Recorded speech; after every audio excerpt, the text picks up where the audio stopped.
My name's Emily, and I am the newest member of the CSCCE team, and I'll be facilitating this call today with our communications director and content archivist, Katie, who most of you already know. The presentation portion of this call will be recorded, but the Q&A will not be. To give you some background on our tools trials, these trials are intended to help STEM community managers to explore various online tools.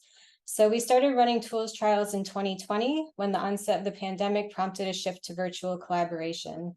And now, thanks to support from the Chan Zuckerberg Initiative, we'll be running 5 trials over the next couple of months that are focused on open source projects, tools, and platforms to facilitate collaboration and convening.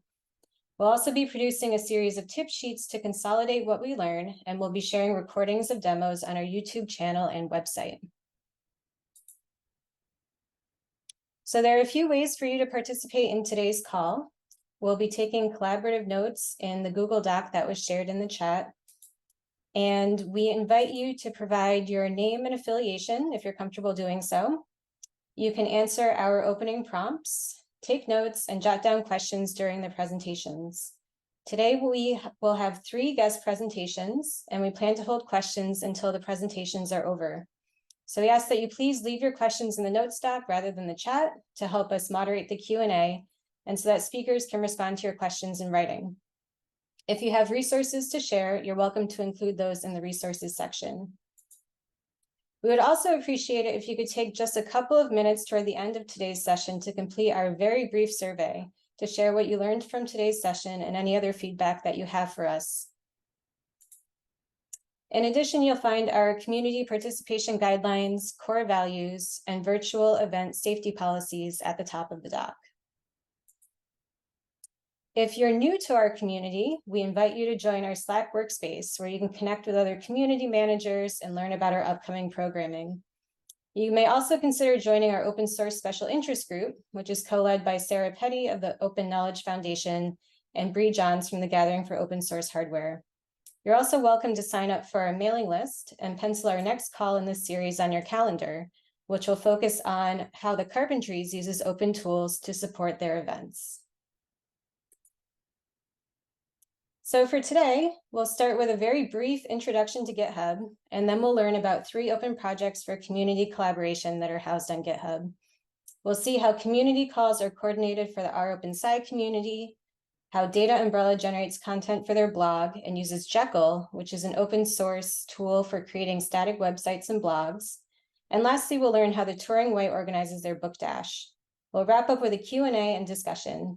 Again, we value your active participation throughout today's call in the form of adding useful links, resources, notes, reflections, and questions to our collaborative doc.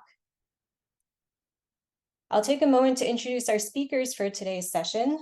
We are delighted to have with us today Shanina Bellini-Sabine, who is the community manager for rOpenSci, Reshma Sheikh, who is the director of Data Umbrella, and Ann Lee Steele and Danny Garside from the Alan Turing Institute. So before we dive into the content today, we're just going to pause for a few minutes to allow you to respond to our 2 opening reflection prompts that we included in the notes doc if you haven't done so already. We invite you to share your level of familiarity with GitHub, as well as your motivation for attending today's session. If you're comfortable doing so, you're welcome to leave your name next to your comment, as we might refer back to it in the Q&A. And we also invite you to +1 any other comments that resonate with you. So at this point, I'll pause for a couple of minutes, and I'll bring us back together to continue with the presentations.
All right, I see the writing is starting to slow down. So for those of you who are still responding to the reflection questions, feel free to keep writing. And again, I encourage you to browse the other comments and +1 anything that resonates with you. So looking at this briefly, I see that we have a range of experience with GitHub. We have people who maybe have read about some projects or are just starting out on GitHub, as well as some regular everyday users. So this should lend itself to an interesting discussion during the Q&A. And in terms of what folks are interested in learning about today, in terms of thinking about how to balance GitHub with other tools that your community is already using, and whether there is an advantage of introducing an additional tool is a question that's coming up. Also, how to onboard new users and different ways to use GitHub with communities. And also how to make a GitHub website. So hopefully we'll be able to address some of your learning goals today, either during the presentations or during the Q&A. So thank you so much for sharing.